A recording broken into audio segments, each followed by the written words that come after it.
Thank you very much. It is my joy and pleasure to be here. Although flying for 14 hours is not that much fun, but hey, what wouldn't we do? Greetings from Finland, where it has been below 0 centigrades now since we left. It was warmer before, but it's nice to be here for a couple of days at least. So I'm going to talk about the RecordManager, which is something that we came up in the National Library of Finland to cover for some missing functionality. A little bit of background of what happened before we started with the RecordManager. And you're way taller than I am. There you go. Oh yeah. And this is not very technical, but I can dive into the technical side if you want to. I put one more slide in there just to make it more technical for you, but hey, whatever. You can find all it in GitHub. So we had some preconditions to begin with. We have fairly large project we are running with dozens of libraries and museums and archives too. So we're getting metadata in from probably hundreds of sources in the end. Now we have like 60, 70, I don't know. I've lost count. And because of that, we can't handle files. We can't do FTPs or USB sticks or updates whenever somebody wants to do them. We need to harvest everything using OIPMH because that's the standard, so we don't have to create a new harvesting method for everyone at all times that there is a new data source. Of course, when we get data from multiple libraries, we need to be able to deduplicate the records and do it well. We need to handle MARC, Dublin-Core, Lido, EAD, whatever they throw at us. Well, not whatever. Many useful formats that are used in more than one place. And of course, as I mentioned, hundreds of data sources. We also have component parts, like the songs on a CD or articles of a magazine, and for some reason, I don't know in how many places component parts are used as much as in Finland, but in some European countries I know that at least that component parts are very typical thing. So we needed to handle those in a sensible way. We had a pilot with Ex Libris Primo, and it didn't work out for us. There are of course a multitude of reasons for that, but when it comes to managing the records, there were like issues with deduplication of different material types and difficulty in handling all the normalization rules, making them work in a way that would make the deduplication work for us, and also other normalization that we need to do to the records. And some maybe management issues with, for instance, when to schedule harvestings, when to do the deduplication runs, and when to update the index, because those are kind of separate tasks in Primo. And everything's scheduled kind of independently. So the Primo project ended, and of course we had kept our eyes open, and we knew what was happening in the discovery interface landscape, and we had a clearly good idea that the VuFind would be the best solution for us. Of course, we had to write some papers to make everyone understand our point of view, but hey, we managed to do that. And while there was a nice user interface in VuFind readily available, we needed better tools to get the data in the Solar index. And also we needed to massage the data. We needed to convert it from different formats, or at least adjust some things that as they come from different data sources, and things are just a little bit different, almost the same, but not quite. We also found that we needed a tool that doesn't have a nice GUI, because, well, a beautiful user interface for management tasks is nice to have, but they seem to make things more complicated in the long run. it's more difficult to do the configuration when you have a lot of different sources, a lot of things to do.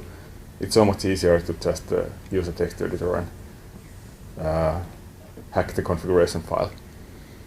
So, well, that of course means that it's not so nice to begin with, but when you get into it, it's so much easier. Well, that's at least my point of view. And then when you have everything on command line, you do something to run a command, you do something to do it, you can just build like scripts, cron the stuff, make it run whenever you want to and in which order you want to. Do it every data source at once, or do them simultaneously, do them kind of one by one, and then index them. Whatever, what's needed, what suits your needs best. I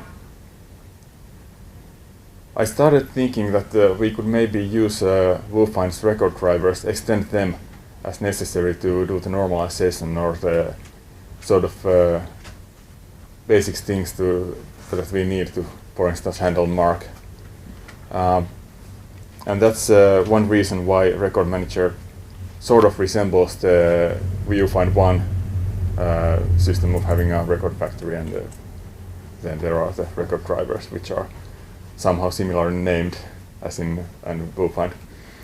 But we found out that it didn't really make sense.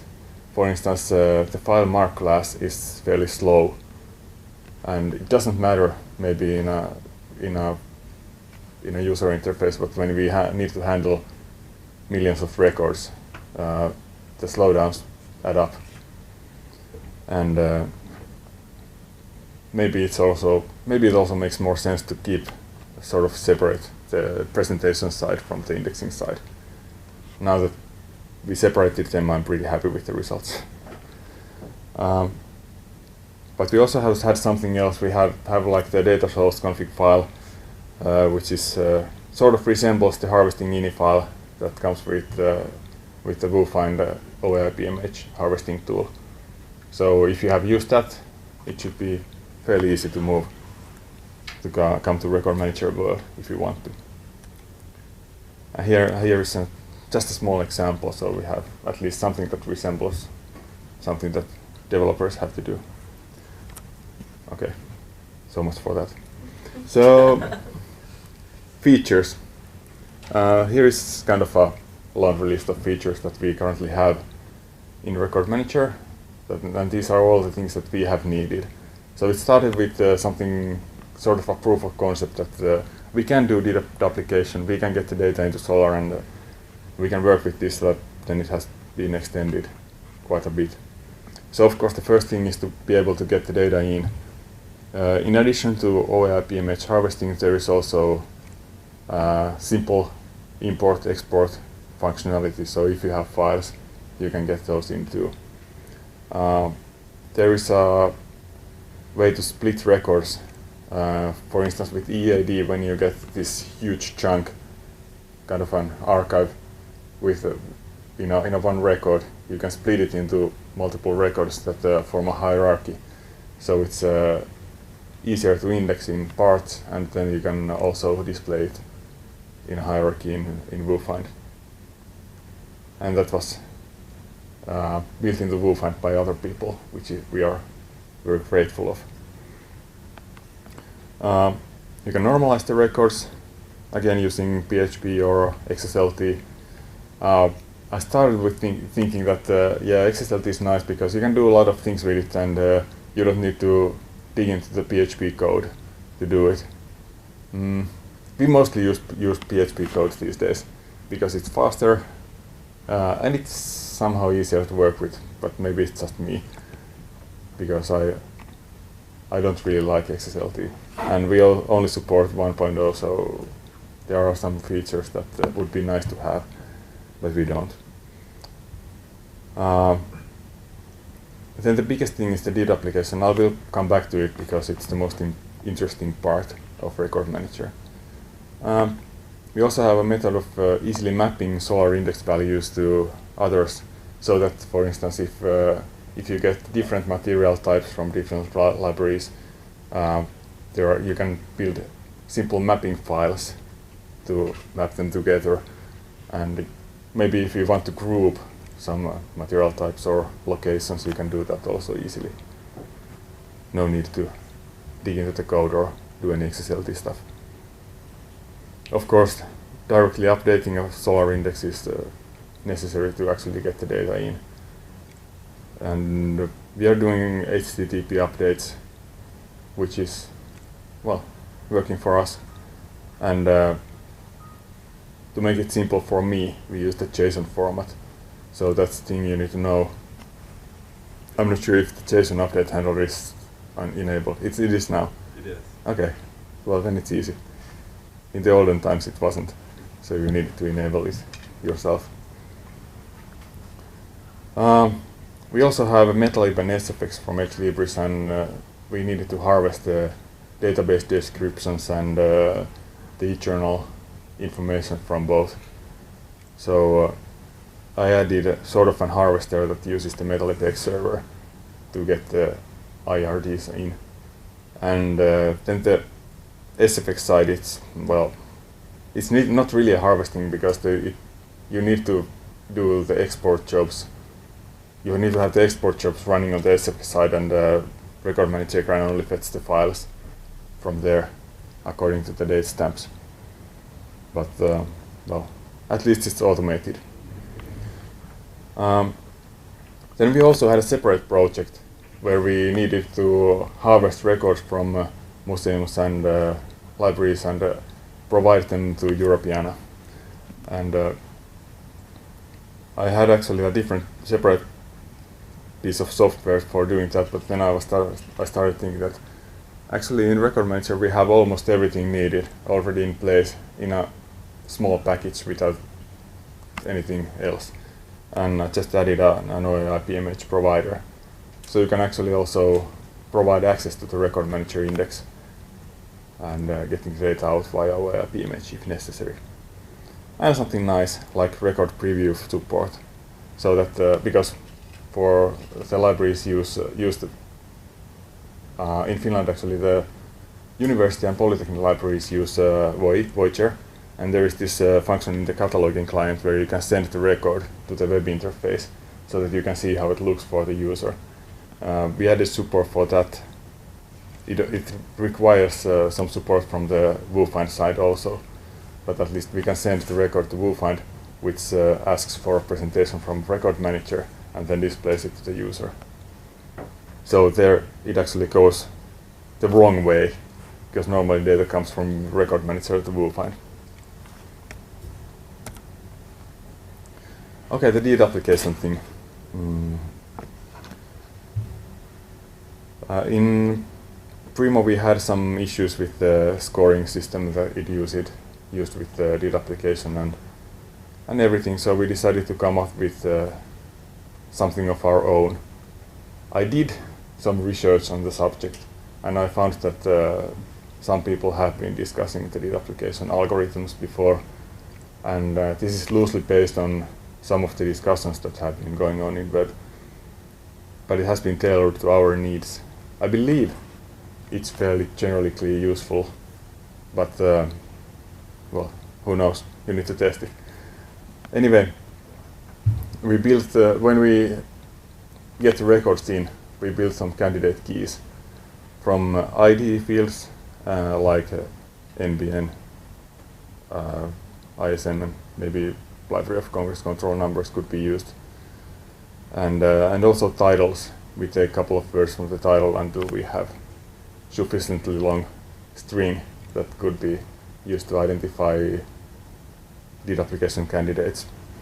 Then we have a decision-based matching system, so we don't use any scoring, and there are no thresholds you need to exceed, but we have these kind of rules that either apply or don't, and then we have accept or reject. There are direct matches done by ISBN and other unique IDs. If the ISBN matches, we don't do any more work, and in some cases that might be a problem, and it could be made configurable, but for now that's what we do. and it has been working fine for us.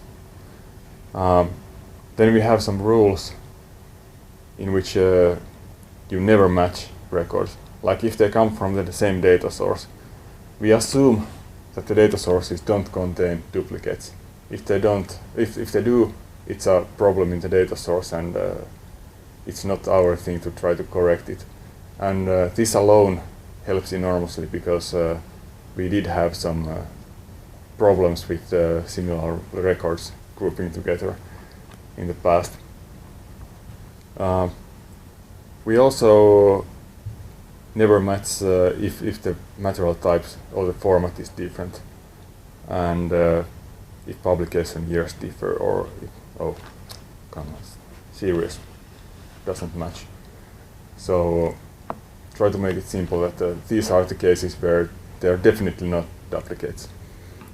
But then we go fuzzy with the title and the author, because there are some differences.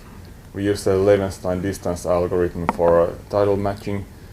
We allow for some 10% of difference between the titles. And we try to handle the authors so that, for instance, the cases where there are only the initials cataloged, we can still make a match with one that has the full name cataloged. Sometimes it's really difficult, but now I think it works pretty well. And then the component parts that I mentioned before, they are always deduplicated with their parent records. So we don't try to match component parts at all unless their parent records are deduplicated. And in that case, we kind of run them through the same algorithm and make sure that they seem duplicates, and there are same number of component parts in each record, and they are in the same order. If not, they are not matched. So it's pretty strict, but in case there are some differences, we don't want to ruin the whole result. There are of course some issues with all this. Getting data while the OAI-PMH interface is while the specification for OAI-PMH is pretty simple, at least in my point of view, getting the interfaces to actually work properly has been a hurdle, and there are always some small issues with resumption tokens, or how the data is formatted, or if there is sometimes there is no container part at all in the XML records. Then the date formats are a pain. There are so many ways of expressing dates, and we also try to manage date ranges, that parsing everything, and then someone goes in there and writes 18th century. We also try to manage those the best we can. But since we get the data in from so many different organizations, there are, even if there are some rules on how you're supposed to do stuff, there are so many layers of history in the databases that we just have to accommodate for the differences. Getting the deduplication system to work with all the updates and deletions and everything that's happening has been, well, complicated. It's as long as you only add information, it's easy. But when something starts to change, it gets more complicated, and then you want to update the Solar index. I know that, for instance, with Primo, what they did, they always build a new index when indexing building the Lucene index. But I wanted to avoid that. I wanted to make it so that possible to just incrementally update the Solar index, not having to index everything at once, because we have like 25 million records in our test index right now, and the speed is about 100 to 500 records per second. It just takes way too much time to build a new index every time. So I have been going through a couple of iterations on how to do it, and I believe that now it works. I have to do some bookkeeping on RecordManager side on what DID application records have been made, and when their sort of members disappear, we can also delete the DID application records. We do it so that in Solar we index the records separately, and then we index a combined record for all of them. And the combined record is the one that we usually find when doing a search, but then on the fly we fetch one of the original records to display. Also, any issues with metadata quality are easily discovered in the process. If they don't have the serial numbers in place, we get serious trouble with the DID application, and like the date formats and everything else is really difficult. And of course, these also vary inside the same data source, so there are multiple ways of doing stuff inside the same source. And then there is always another way to interpret it, whatever it is. So if there are rules, cataloging rules, and there have been some decisions on how the leader format is used in the museum data, there are still a couple of ways to interpret stuff. Like kind of interesting case where some people believe that in the leader records the subject should contain a description of the thing, and then the description field should contain subjects headings. And they actually we had a discussion with them, and in a weird way of thinking it makes sense. I don't remember anymore why, but it did. So it's not easy to tell them that it's wrong. We just try to handle it. And as I mentioned, the XSLT is slower than using a custom record driver written in PHP, so we prefer the latter. Of course, if you're not running with that amount of data, it doesn't make such a big difference. There are a lot of things to do. What I haven't done lately, or actually I have been working on separating our customizations to separate classes. So there is a way in RecordManager to write your own record class that can inherit the function from the base class, but add something new. And I've been trying to move all of our special things into our own classes, which also can be used as an example of how to extend the functionality in RecordManager. And what we need to make sure is that the base record drivers work properly with the default Solar index configuration in VuFind.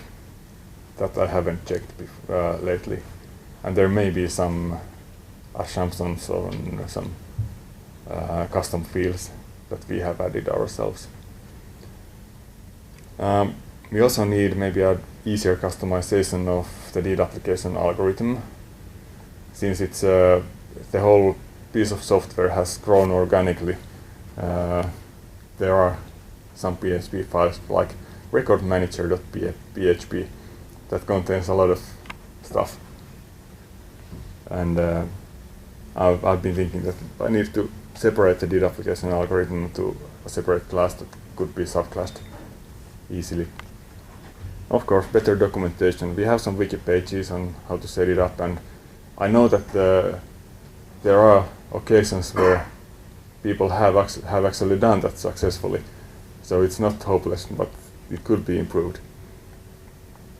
And what we haven't really focused on before is revision management, having stable releases or change logs and documentation how to upgrade to the latest version. You just have to find out, which is not nice. We need also to contribute to VuFind what's needed for DID application and other great things to work for those that want them and need them.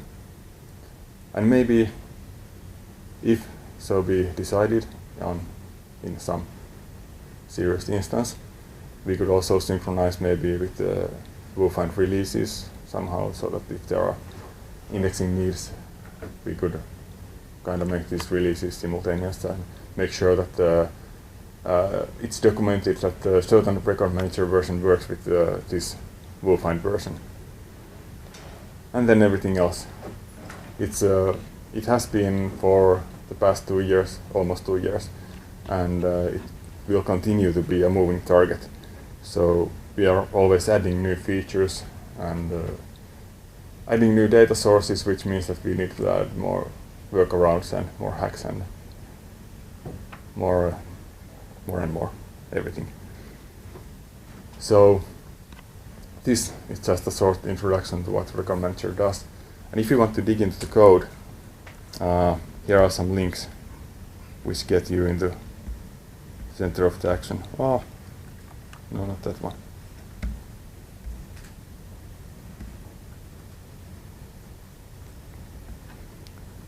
We try to make all our code available for everyone.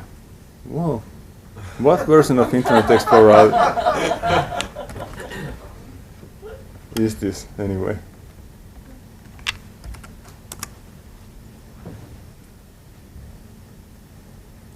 So it's all available here, and you can also see all my stumbling in the commits, and so everything's public, and it makes things so much easier. You know, you don't have to hide your own confusion from anyone. And as you can see, it's pretty simple. It's a couple of directories, and they don't even have subdirectories really. And most of the functionality in the class is in the classes directory, where we have the record drivers, and then the NDL record drivers are the custom ones we use for some custom functionality.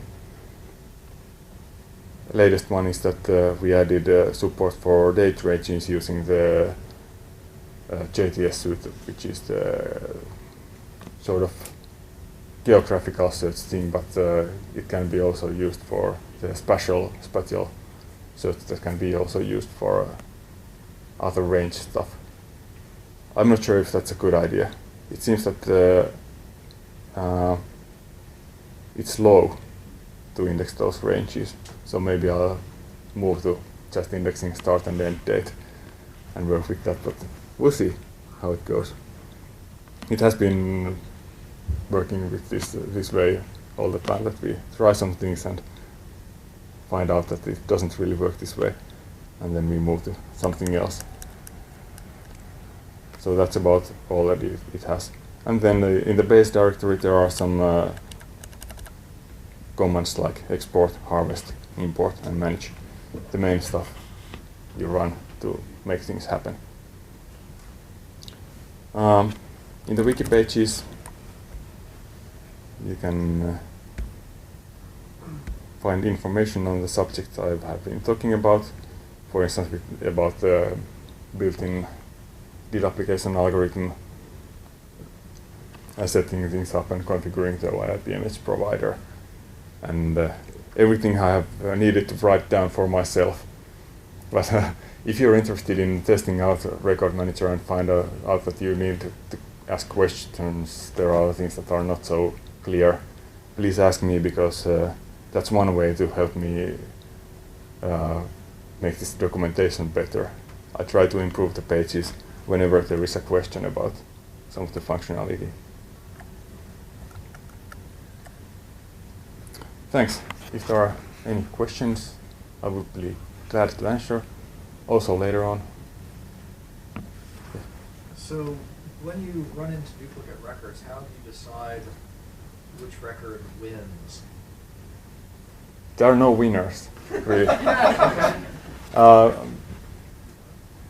We don't really score them in a way that we get any winners. We just find that the first record that matches with the other one wins the whole competition. So the other ones don't even have a chance.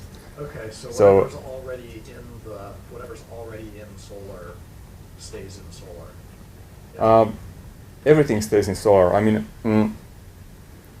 we also always index the original records also. Okay. So they are just marked as duplicates with the other ones. They get a new field that points to the sort of a deduplication ID that we kind of create to resemble the whole group of records. And so there can be a single record in the Solar index, but when we index a new data source, the single record will also be marked to be part of this record group. Okay. And the algorithm works in a way that it always finds one duplicate for one record. And when all the data sources are processed, eventually they all are duplicated. They create a network sort of records. At least I believe that happens. So I should maybe have a figure or something, kind of drawing to make it more clear on how it works. But anyway, the only priority thing. Sorry about that. That's my cell phone apparently. The only priority thing we have is that we first try to match with the ID fields.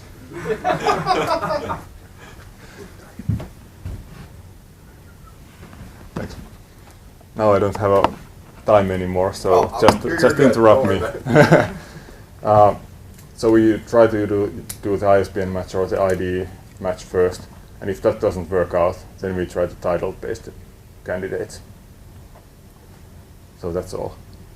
And if any of the candidates in any order happen to fulfill all the requirements, we don't require anything more.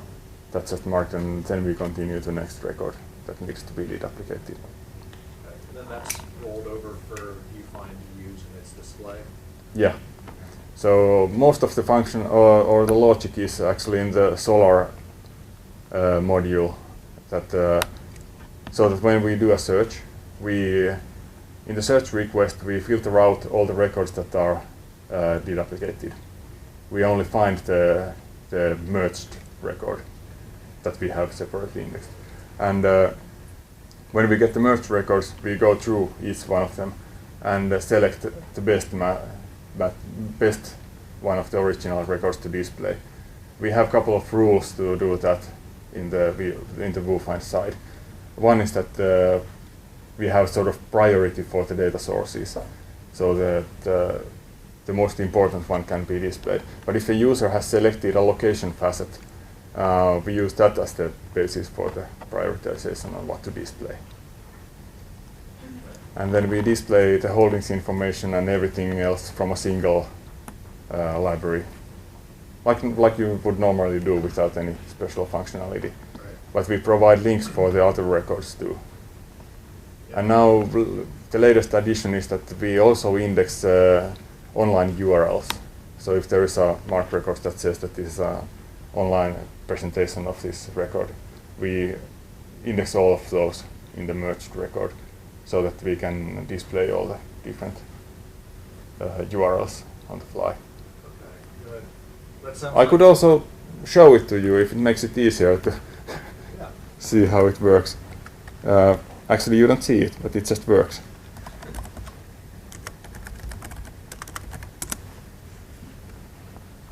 So this is the national Finland interface, which contains all the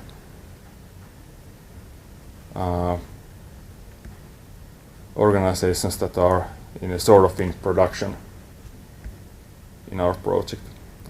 Maybe English.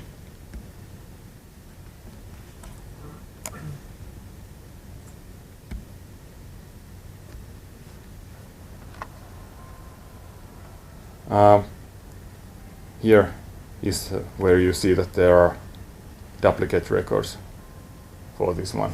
So we decided that we display the record and the holdings from Fennica, and this is going to change soon because this looks horrible, and it doesn't scale out when there are like 40 different databases. You don't want to display the list of all the databases here. So this is what's displayed, and these are the holdings information for this one. But then you also get the links to full record display for the others. And if you if you narrow the search, like to University of Jyväskylä, to which the UKDoc database belongs to, then it will prioritize the UKDoc display. So this was a way to do it in a very simple way. We didn't need to do many changes in how VuFind displays records and does things, but we will eventually get to make it look make it look nicer. And here you can see how it happens to when there are multiple data sources that provide online URL links. As if it doesn't work. Well, that's the way. Oh, you just, I thought you had a couple there. There are some links, but it should also say that these are from multiple organizations, or these links come from a certain library, because sometimes we get links which have some proxy information or something else in them. So we try to display them all so that the user has a way of choosing which one is appropriate, because we don't know. The user could be coming from anywhere. But for some reason the information is not being displayed. Well, it strikes me that anyone who's already doing something like, you know, including both MARC records and their SFX records, this would be a big win right out of the gate, because you get to deduplicate all of those extra SFX records that are just stubs, but still have access to the parts that you want. So yeah, it's true. We also display the SFX links here if they are available. So for the SFX records, you could also get those. This national interface doesn't include the SFX records. They are only displayed in sort of organization-specific views, which we have, like, well, I can't write. I'll blame the keyboard.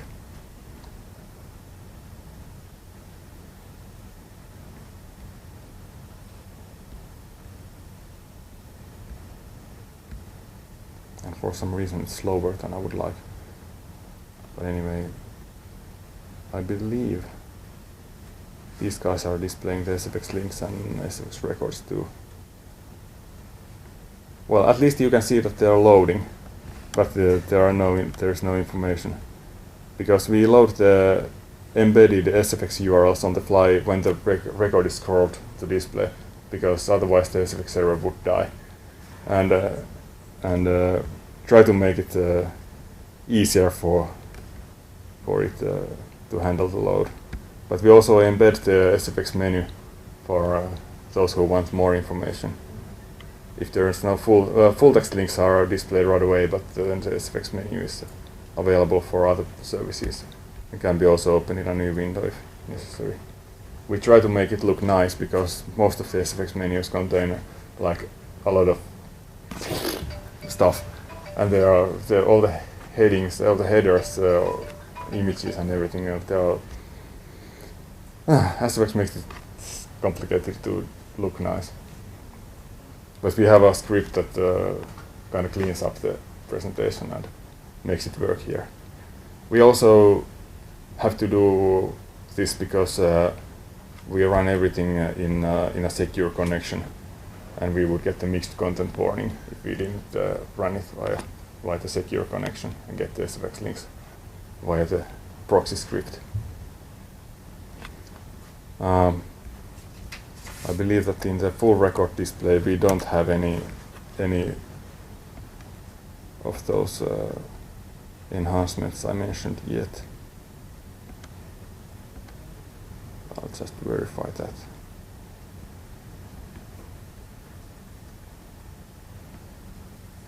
No, we're going to have here somewhere a way to switch the record from which one is displayed, and we have been toying with the idea of maybe making it user choosable what he prefers to see, and maybe use the location of the user as an aid to when selecting the library to display primarily. But those are things to do in the future, somewhere in the distant future.